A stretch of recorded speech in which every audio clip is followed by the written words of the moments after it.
How to fix Webtoon not working on your phone. So all what you want to do is go to settings, go to the apps manager. When you open the apps, go to Webtoon right here, click on force stop to stop the app. After that, click on data usage. Make sure to enable all these four options. Go back again to settings, click on wireless and networks.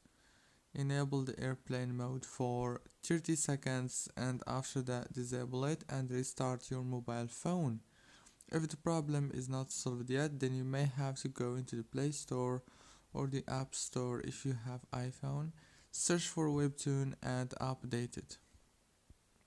So that's it. Don't forget to like and subscribe. Thank you for watching this video.